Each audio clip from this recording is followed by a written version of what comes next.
जय गुरु जी। मैना का कोप भवन में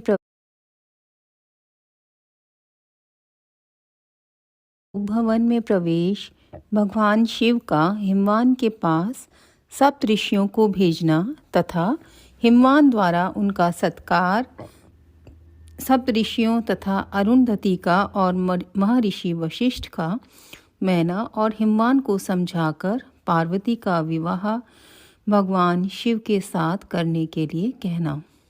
ब्रह्मा जी कहते हैं, ब्राह्मण रूपधारी शिवजी के वचनों का मैना के ऊपर बड़ा प्रभाव पड़ा और उन्होंने दुखी होकर पति से कहा, गिरिराज, इन वैष्णव ब्राह्मण ने शिवजी की जो निंदा की है उसे सुनकर मेरा मन उनकी ओर से बहुत खिन्न एवं विरक्त हो गया है।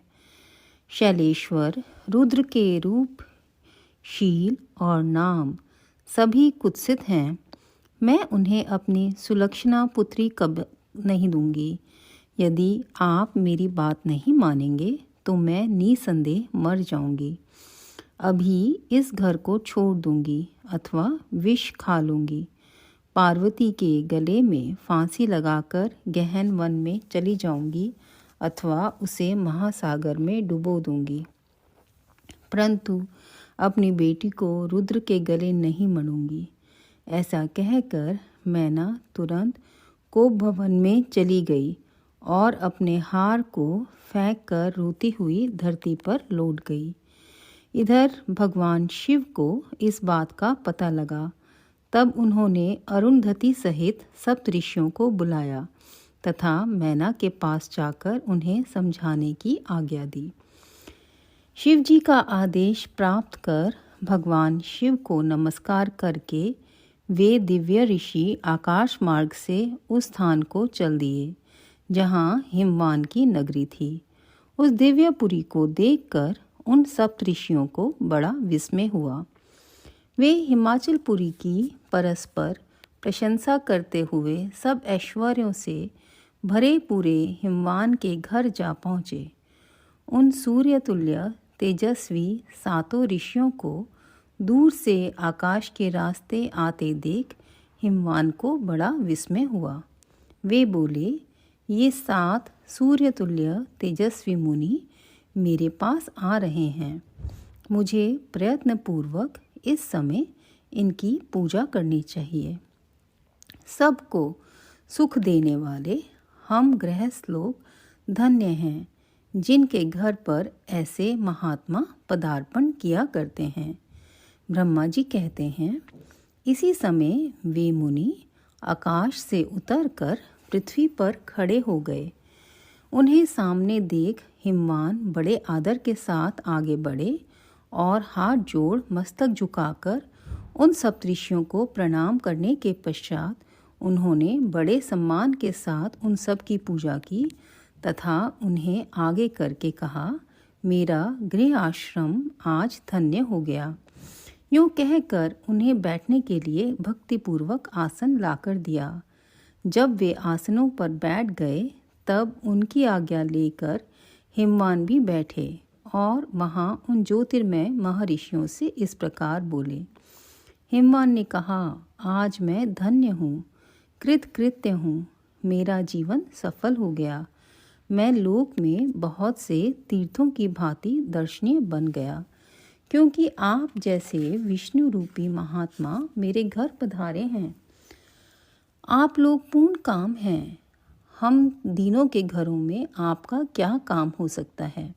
तथापि मुझ सेवक के योग्य यदि कोई कार्य है तो कृपापूर्वक उसे अवश्य कहें। उसे पूर्ण करने से मेरा जीवन सफल हो जाएगा। ऋषि बोले, शैलराज, भगवान शिव को जगत का पिता कहा गया है और शिवा जगन माता मानी गई है। अतः तुम्हें महात्मा शंकर को अपनी कन्या देनी चाहिए।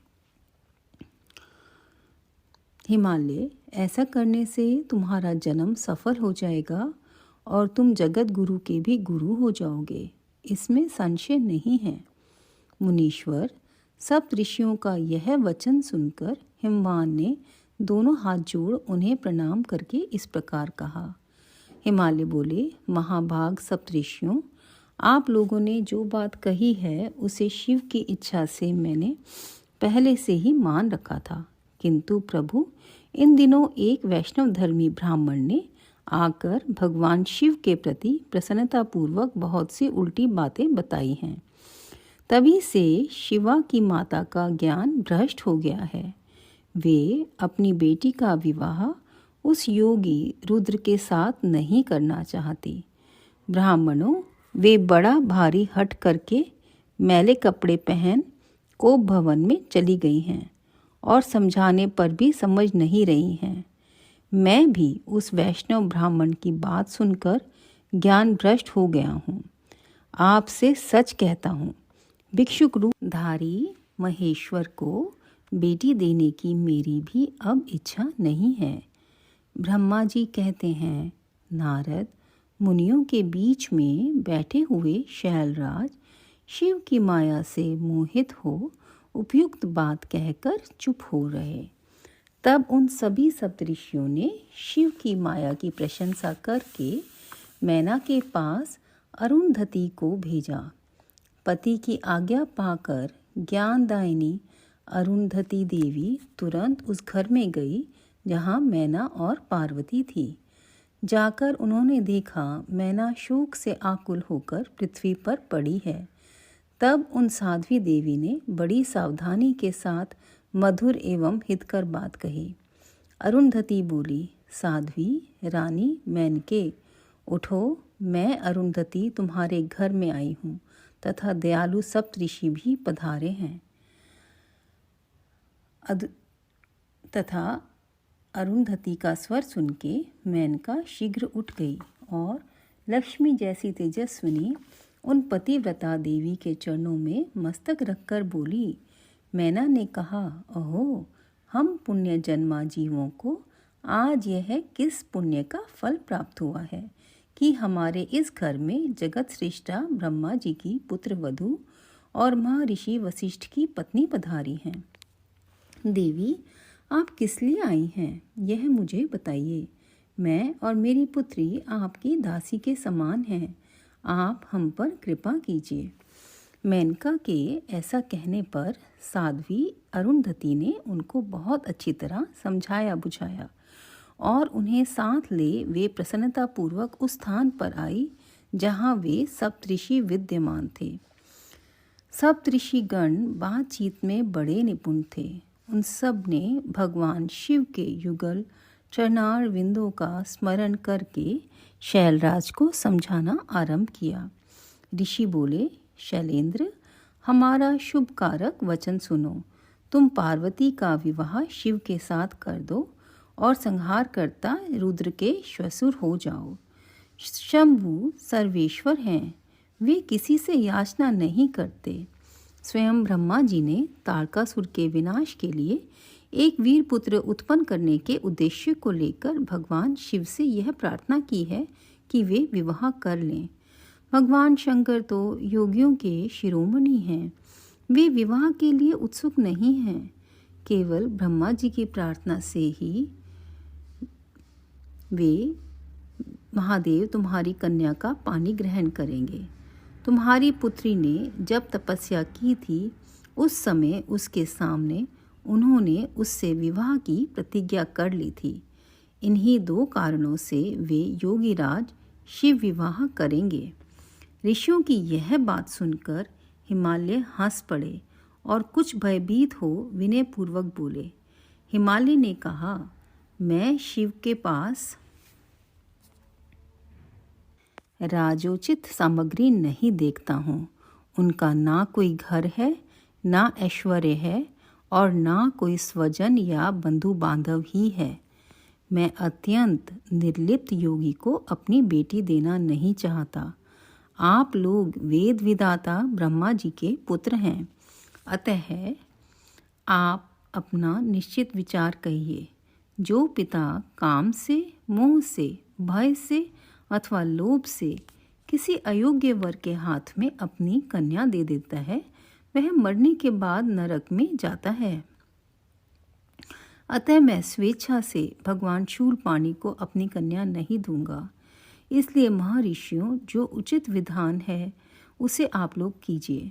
मुनीश्वर नारद हिमाचल के इस वचन को सुनकर बातचीत करने में निपुण महर्षि वशिष्ठ ने उनसे यूँ कहा।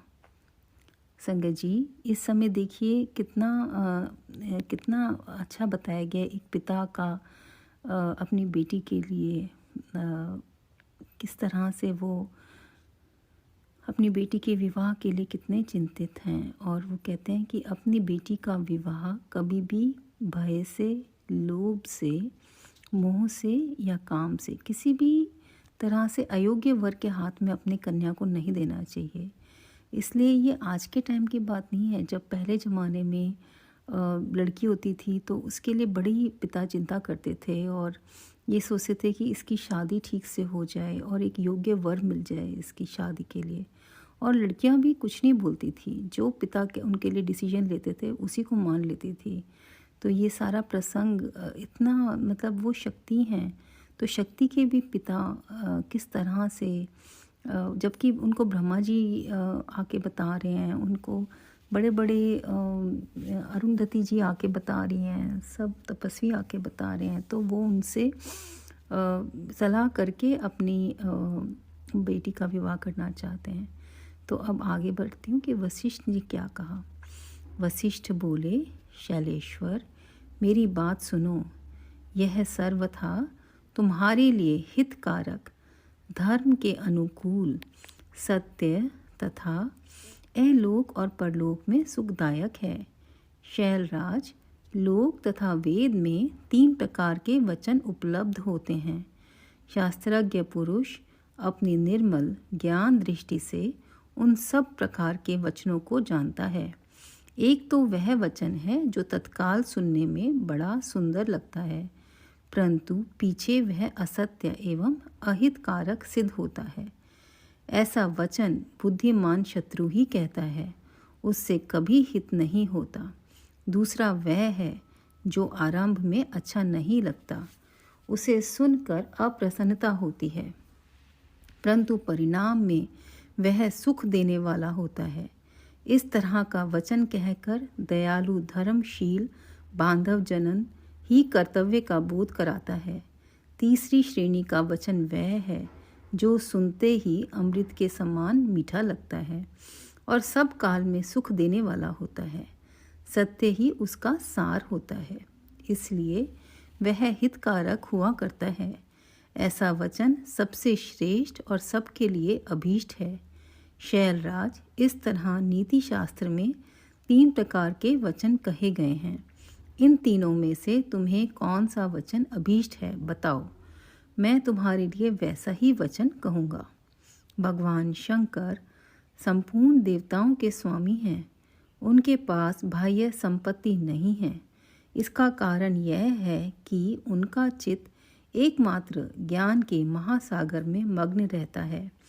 जो ज्ञानानंद स्वरूप और सबके ईश्वर हैं, उन्हें लौकिक बाह्य वस्तुओं की क्या इच्छा होगी। गृहस्थ पुरुष राज्य और संपत्ति से सुशोभित होने वाले वर को अपनी पुत्री देता है, क्योंकि किसी दीन दुखी को कन्या देने से पिता कन्या घाती होता है, उसे कन्या के वध का पाप लगता है। कौन जानता है कि भगवान शंकर दुखी हैं। कुबेर जिनके किंकर हैं, जो अपनी भ्रूभंग की लीला मात्र से संसार की सृष्टि और संहार करने में समर्थ हैं, जिन्हें गुणातीत परमात्मा और प्रकृति से परे परमेश्वर कहा गया है, सृष्टि पालन और संहार करने वाली जिनकी त्रिविध मूर्ति ही ब्रह्मा, विष्णु और हर नाम धारण करती है, उन्हें कौन निर्धन अथवा दुखी कह सकता है। ब्रह्मलोक में निवास करने वाले ब्रह्मा, क्षीर सागर में रहने वाले विष्णु तथा कैलाशवासी हर, ये सब शिव की ही विभूतियां हैं। शिव से प्रकट हुई प्रकृति भी अपने अंश से 3 प्रकार की मूर्तियों को धारण करती है। जगत में लीला शक्ति से प्रेरित हो वह अपनी कला से बहुत सा रूप धारण करती है। समस्त वाङ्मय की अधिष्ठात्री देवी वाणी उनके मुख से प्रकट हुई है और सर्व संपत स्वरूपिणी लक्ष्मी वक्षस्थल से आविर्भूत हुई है तथा शिवा ने देवताओं के एकत्र हुए तेज से अपने को प्रकट किया था और संपूर्ण दानवों का वध करके देवताओं को स्वर्ग की लक्ष्मी प्रदान की थी। संगत जी, ये इतना सुंदर कहा गया है कि जैसे कि माँ सरस्वती हमारे गुरुजी के मुख से प्रकट हुई हैं। जो गुरुजी ने वचन कह दिया वो अटल है, पत्थर के समान लकीर है, क्योंकि स्वयं सरस्वती उनके मुख से प्रकट हुई हैं। और जो माँ लक्ष्मी हैं वो उनके वक्षस्थल से आविर्भूत हुई हैं। वो सर्व संपत स्वरूपिणी हैं। तो जब हम गुरुजी की पूजा करते हैं, गुरुजी की भक्ति करते हैं, तो माँ सरस्वती की और माँ लक्ष्मी की और माँ पार्वती की सबकी भक्ति एक साथ हो जाती है। तो हमें अलग अलग रूप में उनकी भक्ति करने की ज़रूरत नहीं है। जब हमने अपने गुरुजी की भक्ति करी तो उसके साथ सभी देवी देवताओं की भक्ति हो जाती है। इतना ब्यूटीफुल ये शिव पुराण का में आया है आज। देवी शिवा कल्पांतर में दक्ष पत्नी के उदर से जन्म ले सती नाम से प्रसिद्ध हुई और हर को उन्होंने पति के रूप में प्राप्त किया। दक्ष ने स्वयं ही भगवान शिव को अपनी पुत्री दी थी। सती ने पति की निंदा सुनकर योग बल से अपने शरीर को त्याग दिया था। वे ही कल्याणमयी सती अब तुम्हारे वीर्य और मैना के गर्भ से प्रकट हुई है। शैलराज, ये शिवा जन्म जन्म में शिव की ही पत्नी होती हैं। प्रत्येक कल्प में बुद्धि रूपा दुर्गा ज्ञानियों की श्रेष्ठ माता होती हैं। ये सदा सिद्ध, सिद्धिदायिनी और सिद्धि रूपिणी हैं। भगवान हर चिता भस्म के रूप में सती के अस्थि चूर्ण को ही स्वयं प्रेम पूर्वक अपने अंगों में धारण करते हैं। अतः गिरिराज, तुम स्वेच्छा से ही अपनी मंगलमयी कन्या को भगवान हर के हाथ में दे दो। तुम यदि नहीं दोगे तो वह स्वयं प्रियतम के स्थान में चली जाएगी। देवेश्वर शिव तुम्हारी पुत्री का अनंत क्लेश देखकर ब्राह्मण के रूप में इसकी तपस्या के स्थान पर आए थे और इसके साथ विवाह की प्रतिज्ञा करके इसे आश्वासन एवं वर देकर अपने आवास स्थान को लौट गए थे। गिरे, पार्वती की प्रार्थना से ही शंभु ने तुम्हारे पास आकर इसके लिए याचना की और तुम दोनों ने शिव भक्ति में मन लगाकर उनकी उस याचना को स्वीकार कर लिया था। गिरीश्वर, बताओ फिर किस कारण से तुम्हारी बुद्धि विपरीत हो गई। भगवान शिव ने देवताओं की प्रार्थना से प्रभावित होकर हम सब ऋषियों को और अरुंधति देवी को भी तुम्हारे पास भेजा है। हम तुम्हें यही शिक्षा देते हैं कि तुम पार्वती को रुद्र के हाथ में दे दो। गिरे, ऐसा करने पर तुम्हें महान आनंद प्राप्त होगा। शैलेंद्र, यदि तुम स्वेच्छा से अपनी बेटी शिवा को शिव के हाथ में नहीं दोगे तो भावी के बल से ही इन दोनों का विवाह हो जाएगा। तात, भगवान शंकर ने तपस्या में लगी हुई पार्वती को ऐसा ही वर दिया है। ईश्वर की हुई प्रतिज्ञा कभी पलट नहीं सकती। गिरिराज, ईश्वर के वश में रहने वाले समस्त साधु पुरुषों की भी प्रतिज्ञा का संसार में किसी के द्वारा उल्लंघन होना कठिन है। फिर साक्षात ईश्वर की प्रतिज्ञा के लिए तो कहना ही क्या है। अध्याय 32 से 33। संगत जी, इतने बड़े वाक्य से ये चैप्टर आज कंप्लीट हो रहा है, जिसमें बोला है कि ईश्वर की हुई प्रतिज्ञा कभी पलट नहीं सकती। अगर गुरुजी ने बोला है कि वो हमारे साथ अपनी संगत के साथ हैं तो वो हैं, तो ये बात मान के चलिए। जो भी गुरुजी के वाक्य हैं वो सब अटल सत्य है। अब आगे, सप्त ऋषियों के समझाने तथा मेरु आदि के कहने से पत्नी सहित हिमवान का शिव के साथ अपनी पुत्री के विवाह का निश्चय करना तथा सप्तऋषियों का शिव के पास जा उन्हें सब बात बताकर अपने धाम को जाना। ब्रह्मा जी कहते हैं, नारद, तदंतर वशिष्ठ ने प्राचीन काल में राजा अनरण्य के द्वारा अपनी कन्या पद्मा का पीपलाद के साथ विवाह करने की तथा धर्म के वरदान से पीपलाद के तरुण अवस्था, रूप, गुण, सदा स्थिर रहने वाले यौवन, कुबेर और इंद्र से भी बढ़कर धन, ऐश्वर्य, भक्ति, सिद्धि एवं समता प्राप्त करने की तथा पद्मा के स्थिर यौवन, सौभाग्य, संपत्ति एवं भर्ता के द्वारा परम गुणवान 10 पुत्रों के प्राप्त करने की कथा सुनाकर कहा, शैलेंद्र, तुम मेरे कथन के सार तत्व को समझकर अपनी पुत्री पार्वती का हाथ महादेव जी के हाथ में दे दो और मैना सहित तुम्हारे मन में जो कुरोष है उसे त्याग दो। आज से 1 सप्ताह व्यतीत होने पर अत्यंत शुभ और दुर्लभ मुहूर्त आने वाला है। उस समय चंद्रमा लग्न के स्वामी होकर अपने पुत्र बुध के साथ लग्न में ही स्थित होंगे। उनका रोहिणी नक्षत्र के साथ योग होगा। चंद्रमा और तारे शुद्ध होंगे। मार्गशीर्ष मास के अंतर्गत संपूर्ण दोषों से रहित सोमवार को, जबकि लग्न पर संपूर्ण शुभ ग्रहों की दृष्टि होगी, पाप ग्रहों की दृष्टि नहीं होगी तथा बृहस्पति ऐसे स्थान पर स्थित होंगे जहां से वे उत्तम संतान और पति का सौभाग्य देने में समर्थ होंगे। ऐसे मुहूर्त में तुम अपनी कन्या मूल प्रकृति ईश्वरी जगदम्बा पार्वती को जगत पिता भगवान शिव के हाथ में देकर कृतार्थ हो जाओ। ऐसा कहकर ज्ञान शिरोमणि मुनिवर वशिष्ठ नाना प्रकार की लीला करने वाले भगवान शिव का स्मरण करके चुप हो गए। वशिष्ठ जी की बात सुनकर सेवकों और पत्नी सहित गिरिराज हिमालय बड़े विस्मित हुए और दूसरे पर्वतों से बोले। हिमालय ने कहा, गिरिराज, मेरु, सह, गंधमादन, मंदराचल, मैनाक और विंध्याचल आदि पर्वतेश्वरों, आप सब लोग मेरी बात सुने।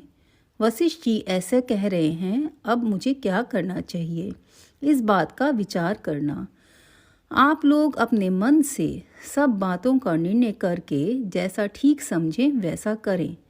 हिमाचल की बात सुनकर सुमेरु आदि पर्वत भली भांति निर्णय करके उनसे प्रसन्नतापूर्वक बोले। पर्वत ने कहा, महाभाग, इस समय विचार करने से क्या लाभ। जैसा ऋषि लोग कहते हैं उसके अनुसार ही कार्य करना चाहिए। वास्तव में यह कन्या देवताओं का कार्य सिद्ध करने के लिए ही उत्पन्न हुई है। इसने शिव के लिए ही अवतार लिया है, इसलिए यह शिव को ही दी जानी चाहिए। यदि इसने रुद्रदेव की आराधना की है और रुद्र ने आकर इसके साथ वार्तालाप किया है तो इसका विवाह उन्हीं के साथ होना चाहिए। ब्रह्मा जी कहते हैं, नारद, उन मेरु आदि पर्वतों की यह बात सुनकर हिमाचल बड़े प्रसन्न हुए और गिरिजा भी मन ही मन हंसने लगी। अरुंधति ने भी अनेक कारण बताकर, नाना प्रकार की बातें सुनाकर और विविध प्रकार के इतिहासों का वर्णन करके मैना देवी को समझाया। तब शैल पत्नी मेनका का सब कुछ समझ गई और प्रसन्नचित हो उन्होंने मुनियों को, अरुंधति जी को और हिमाचल को भी भोजन कराकर स्वयं भोजन किया। तदंतर ज्ञानी गिरिश्रेष्ठ हिमाचल ने उन मुनियों को भली भांति सेवा की। उनका मन प्रसन्न और सारा भ्रम दूर हो गया था। उन्होंने हाथ जोड़ प्रसन्नतापूर्वक उन महर्षियों से कहा। हिमालय बोले, महाभाग, सप्तऋषियों, आप लोग मेरी बात सुने। मेरा सारा संदेह दूर हो गया। मैंने शिव पार्वती के चरित्र सुन लिए। अब मेरा शरीर, मेरी पत्नी मैना, मेरे पुत्र पुत्री, रिद्धि सिद्धि और अन्य सारी वस्तुएं भगवान शिव की ही हैं, दूसरे किसी की नहीं हैं। ब्रह्मा जी कहते हैं, संगत जी, ये देखिए, ये शिव पार्वती के चरित्र सुनकर हिमाचल ने क्या बोला, ये हम सबको अपने गुरुजी को बोलना चाहिए। अब मेरा शरीर, मेरी पत्नी मैना, मेरे पुत्र पुत्री, रिद्धि सिद्धि तथा अन्य सारी वस्तुएं उन्होंने अर्पण कर दी अपने भगवान के चरणों में। जय गुरु जी। अब आगे ब्रह्मा जी कहते हैं, नारद, ऐसा कहकर हिमाचल ने अपनी पुत्री की ओर सादरपूर्वक देखा और उसे वस्त्राभूषणों से विभूषित करके ऋषियों की गोद में बिठा दिया। तत्पश्चात वे शैलराज पुनः प्रसन्न हो उन ऋषियों से बोले, यह भगवान रुद्र का भाग है, इसे मैं उन्हीं को दूंगा। ऐसा निश्चय कर लिया। ऋषि बोले, गिरिराज, भगवान शंकर तुम्हारे याचक हैं, तुम स्वयं उनके दाता हो और पार्वती देवी भिक्षा हैं। इससे उत्तम और क्या हो सकता है। हिमाचल, तुम समस्त पर्वतों के राजा, सबसे श्रेष्ठ और धन्य हो। अतः तुम्हारे शिखरों की सामान्य गति है। तुम्हारे सभी शिखर सामान्य रूप से पवित्र एवं श्रेष्ठ हैं। ब्रह्मा जी कहते हैं, नारद, ऐसा कहकर निर्मल अंतःकरण वाले उन मुनियों ने गिरिराज कुमारी पार्वती को हाथ से छूकर आशीर्वाद देते हुए कहा,